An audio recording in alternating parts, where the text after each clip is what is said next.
Hello, everyone. My name is Gail. I run and am the voice of Scare Diaries. Today, I wanted to do something a little more different.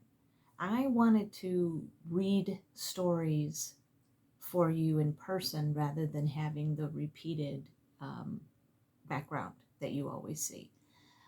Today's stories are going to be true trucker stories. Um, the first one is a special one. This one is from one of my subscribers, Hauling Assets. So I wanted to give you a shout out and say thank you for sending me your story, and also thank you for what you do. Okay, so let's get started with our stories. One of the first trucking jobs I had was for a flatbed company. Every time they sent me a load, they would put in the note if the shipper allowed overnight parking or not. I thought that was a great feature. I get this load picking up in Camden, New Jersey. I had plenty of time on my clock to make it there, so I do. I park outside the gate and start getting ready for bed by closing my curtains and things like that. I've parked at shippers before and never had any problems. Well, around 10 p.m., somebody knocked at my door and was mumbling something through the door. I didn't understand what he was saying. I just didn't move or make a sound so they would think the truck was empty and maybe they would leave me alone. Well, about 20 minutes later, they tried to open the driver's side door, then pounding on it, demanding I open up. I was terrified. I dared not move a muscle.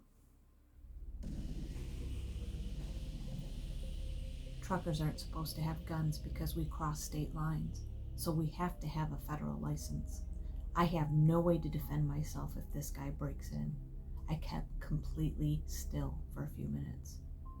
Then, like a ninja, I make my way to the cab and quietly as possible to peek out and see if anyone is still there. I was still planning to stay the night because it's late and finding parking in New Jersey at 10 p.m. would be almost impossible. I get back in bed and posted something on Facebook about what had happened and how scary it was. My friend from that area told me I need to leave, get out before it gets later. Apparently, it was a really bad area.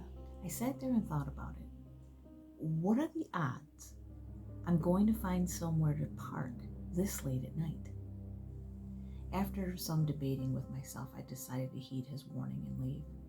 I went to the closest truck stop to try my luck. Well, as luck would have it, there was one spot open. After that night, I swore I would never go back to New Jersey. I have been back a few times since, but now I know to park at a truck stop instead of parking at the shippers. Thank you again, Hauling Assets, for that story.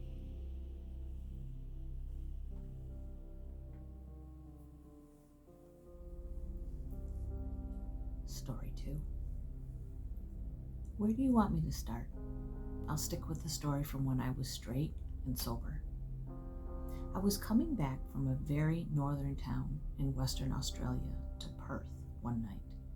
Seen no one else on the road for hours, but every now and then, on a long straight, I could see a set of taillights in the distance. All of a sudden, there's the taillights attached to a trailer that stopped dead in the middle of the road. I slammed on the brakes and swerved around it, and that's when I realized that the truck towing 3 trailers had run off the road into the only large tree for miles. If not for how this ended, I'd laugh my butt off at the irony. I pulled forward, off the road, and jumped out. My co-driver, who'd been asleep but got thrown out of the bunk when I slammed on the brakes, was already calling emergency services. As I got to the back of the 3rd trailer, smoke started from under the cab of the Volvo wrapped around the tree. I raced back, grabbed a fire extinguisher, and was running towards the wreck when I heard a groan from the ditch about 10 meters or 33 feet in front of the wreck. The driver had been thrown clean through the windshield, and while he was an absolute mess, at least he was alive. The Volvo was by now in flames. And then I heard the sound that even now tears me to the core. a thin, high-pitched squeal gradually progressing into the most soul-piercing scream I have ever heard. His co-driver had also been asleep in the bunk, and with the truck wrapped around the tree, he was stuck. And I hadn't thought to fight the fire, and now this poor guy was burning, trapped in a steel coffin, while I just collapsed. I still drive trucks now. It's my life. It's cost me several relationships and a marriage, but I don't know anything else that I can do. I love the life, I love the freedom, and I always know that I can lose everything in the blink of an eye. But I never again, and never will, drive as a two-up team. I could never live with killing a workmate because I screwed up.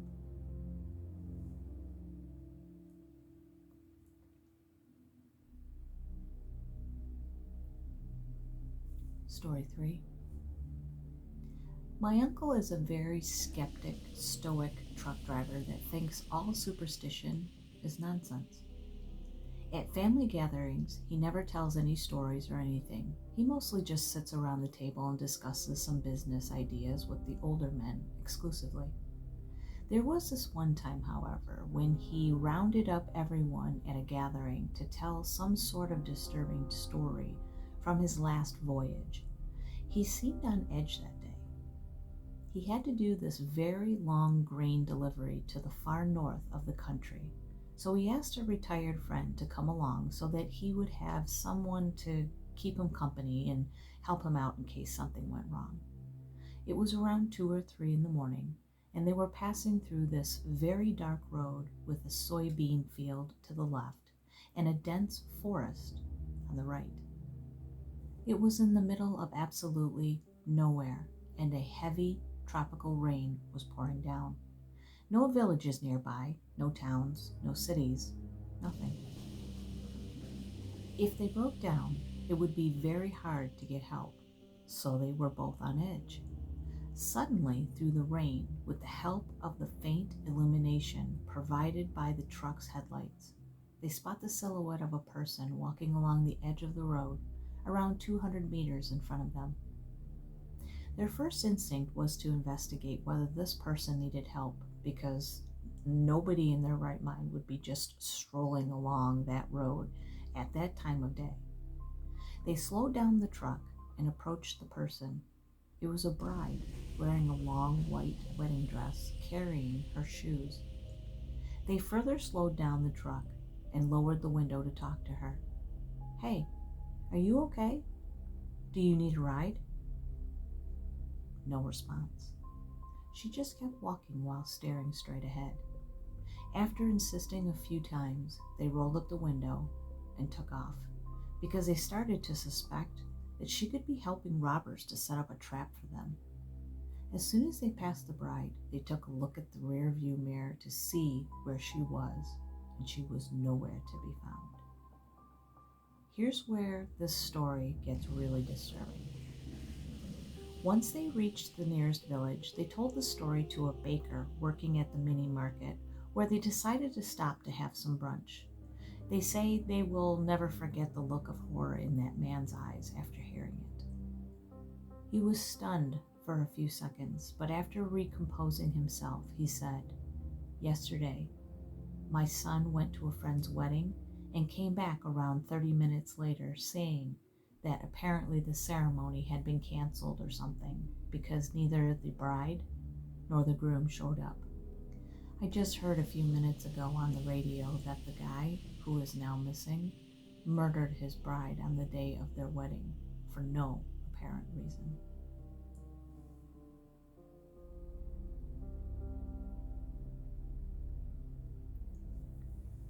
Story 4. The only thing that happened to me was an hour-long traffic delay, but the experience was creepy as hell. Eastern Tennessee, I-26, northbound. I finally round the corner to see the accident. It was a FedEx semi that had run into the trees on the right. This was instantly apparent because there were literally FedEx packages in the trees, like 40 feet in the air, dozens of them. That was a little bit creepy. So one's eyes always look to see the damage to the tractor. Did the driver survive? One wonders. I was going slow enough to get a good look. The trailer was mangled but identifiable. The tractor was missing. There was no way they had removed it. It was just not there. It was the only time I actually got rattled by something like that. My hands, they had started shaking. I had a fight or flight response in my body. Despite the delay, I had to stop at the first rest area and walk it off. I get out and see another driver pull in. He gets out and looks like I feel, unsteady on his feet. We talk. I ask him about the missing tractor. He says he was stopped there long enough to figure it out. The engine was at the base of the big tree. The two sides of the cab went way past the tree on either side. The chassis was in several chunks. Survival? Not even close.